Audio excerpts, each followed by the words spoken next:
When you truly say that something is truly expensive, when you genuinely say that something is not truly worth the cost, you're actually talking about yourself in a very real sense. Literally, truly, quite literally. When something has a certain price and you don't allow it to have that value, you're not allowing yourself to have that value. Well, for example, when something costs a certain amount and you say, this is overpriced, it's expensive, something's wrong with it. Then, in turn, you also sell something. Offer some services at a certain price. And you'll run into the same thing. People will also tell you that what you do is expensive, that it's not worth it. The connection is insanely direct. When something costs a certain amount, I don't see any difference. No matter how much it costs, it is what it is, and it costs what it costs. Is the number 200,000 really more valuable than the number 100? Or than a billion? Is there really something more valuable there when it's all just one thing? But if you believe that there is something more or less valuable, that's what you'll experience. This doesn't just apply to money, it applies to everything in general. Now, I'm going to start doing this. I'll draw a little.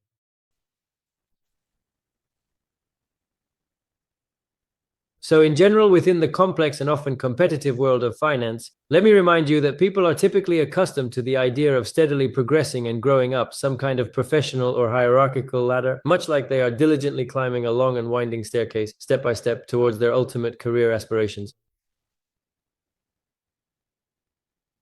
Like first, I don't know, let's say $1,000, then perhaps 10,000, or maybe even 5,000, two,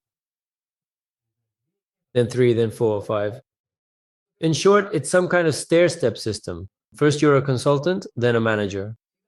You always have to develop step by step. This way of thinking, it's generally ingrained in humanity, that this is how it should be. In other words, humanity is a system. And it's generally implemented on the scale of all humanity. And people believe that this is how it should be. Consciousness, by virtue of its absoluteness, comes to know itself within this system. And everyone around acts this way too.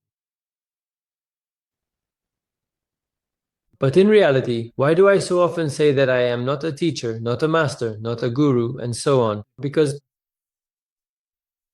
what is there for you to learn or to teach someone? Because everything is one. Every word is just a given. I am not teaching anything. It is simply being spoken, and you are not learning anything. You just hear something and then it happens. It's just some kind of picture unfolding. But imagine, a movie has been filmed. It's playing on TV. Who is teaching whom there? It's just a filmed movie, but it happens. And in the mind, someone thinks they're learning something or teaching someone else. But God doesn't need any of this. He has nothing to learn and no one to learn from. He is everywhere here. He is one.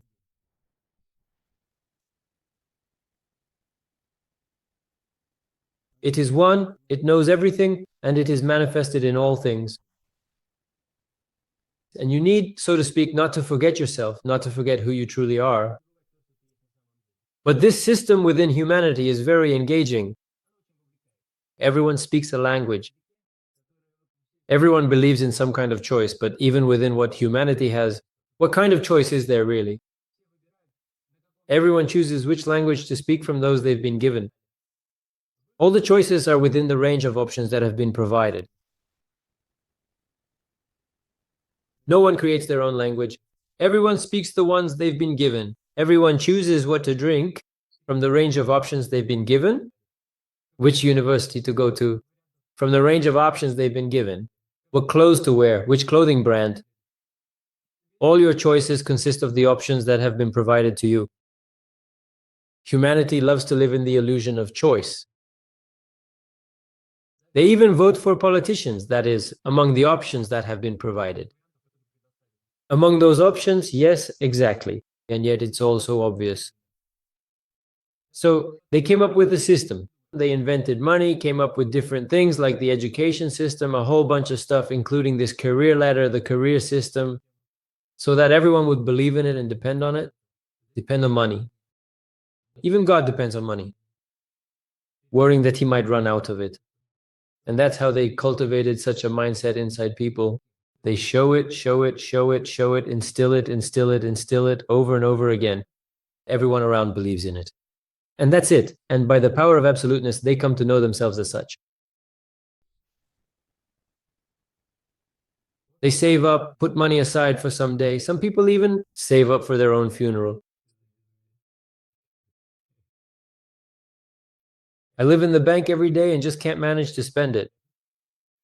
It's simply impossible to handle. It just keeps flowing in and flowing in. There's no such knowledge that something ever runs out.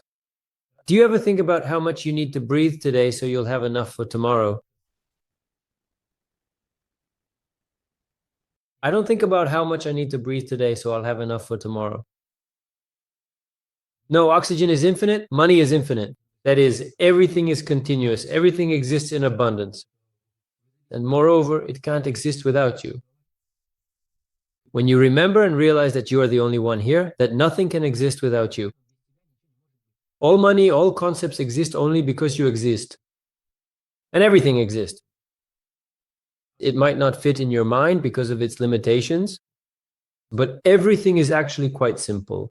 When the body goes to sleep, the world disappears completely. And a new world appears within you, a dream, like a dream, right? So, in fact, there is no real difference between what you see in a dream and call a dream and what you see now and call reality or something like that. It's exactly the same, the very same theme. One arises. Consciousness manifests as this picture here, and consciousness manifests as a different picture there. And as long as you exist, it is within you, manifested from you, and everything is you. And you are simply identified with thoughts, with the character inside the dream that you yourself have manifested. So, everything exists in the dream only because you exist. At a certain level, if you move away from all these programs, let's call them programs, like the idea that money runs out or doesn't run out, or that there are illnesses. What is all this? These are just programs, ideas that are embedded in consciousness. And you believe in them, and through that you come to know the power of your own absoluteness. If from birth you were told that you are a billionaire and that money is infinite, you would know it. You would know everything completely differently. If from birth you were taught to levitate, to visualize and so on, and were told that it was possible, then you would be able to realize it. Because everything is manifested by the One, and God has infinite potential. There are absolutely no limits at all. So this is the so-called career ladder, and this gradual increase in income. Especially when a person wants, say, to earn a certain amount, like 1,000,000 rubles a month or some other sum, and thinks that they need to do something specific for that. First 100,000, then 200,000, then 300,000, then 400,000, then 5, then 6, then 7, then 8, and only then will he reach 1,000,000. That's madness. These are just completely different points. They're different points. That is to say, it's like, let's say you want to talk to, so 1,000,000 rubles, that's Igor, for example. And you want to talk to Igor. Or maybe it's Igor, or maybe it's a banana, I don't know. You want to eat the banana. But before you eat the banana, you go and eat a mango, then a kiwi, then a watermelon, then something else, and more and more. And by then you're already exhausted, you can't eat anymore. You see what I mean? It's literally like that, exactly the same.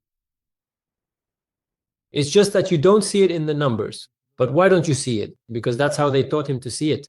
But what is a banana? Just a sound. What is 1,000,000 rubles? Just a sound, just a thought. How are they different from each other? They're not. In reality, they're not different at all. Who creates the difference? I create the difference. The letter I. It creates the difference between the word banana, Igor, 1,000,000 rubles, 1,000,000,000 rubles. It creates the difference and perceives these differences, but they don't exist in reality. They're just some letters, sounds, thoughts. Their composition, their deeper composition is the same. The same, always remember, don't forget about unity. As soon as you forget about unity, so to speak, about the fact that everything is one, that's when the madness begins. That's it. The difference arises. Something more or less valuable appears. There's no such thing as 200,000, 300 to 400,000 being more valuable than one. There's no such thing, because absolutely everything is truly unique, perfectly formed in the exact way it currently exists. It's different. It's just all different. So when you truly want, let's say, to interact with Igor for a significant sum of 1 million rubles, dollars, or even bananas, before you actually do that, you first meticulously go and interact with one important person, then another, and after carefully meeting 4, 5, 6, 7, or even 8 different people, then that's madness. Look, here's how it could be. You exist, and right now all possibilities exist at once. It's not even that there are no options. You, me, we all exist. Right now, the past, the future, the present, they're all now. They're all eternal. Right now, it's all happening now. And you can easily and directly interact with ego almost instantly. Instantly, wherever you are. But for that, you have to stop giving things meaning inside yourself. Stop really assigning importance. Meaning, giving something importance isn't about writing long comments like, oh, this is so cool. Now I'm doing this. I'm observing. Some thoughts come up and you say, no, that's not how it works. It's happening within you. You see it inside yourself, within your very being. And it's like you dissolve this thing. By the way, how do you dissolve it? Well, when we meditate, that's exactly what dissolves it.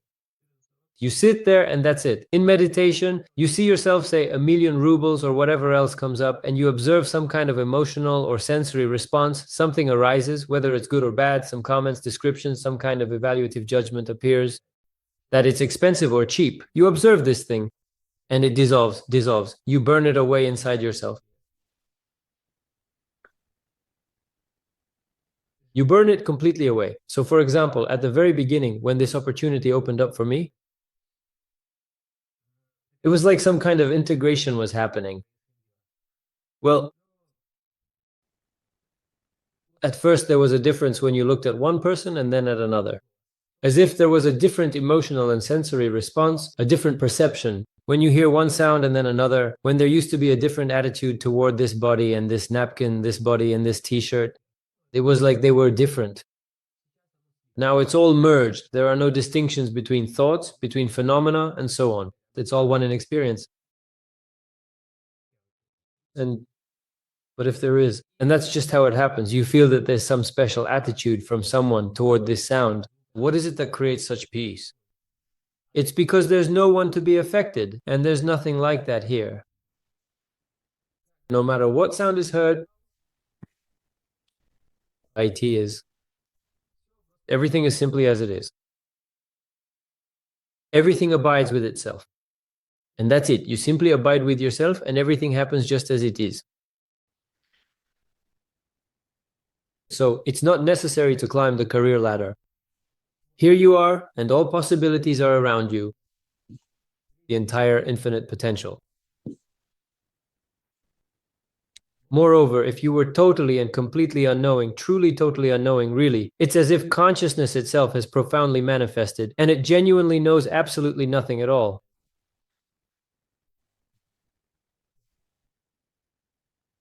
Nothing that humanity knows. None of what. Then you could literally fly, do anything, even create planets. And that's exactly what you do. In fact, at a certain point in your other manifestations, so to speak. And the whole point is that, by virtue of your absoluteness, you know yourself as you know yourself to be. You perceive the world as you know it,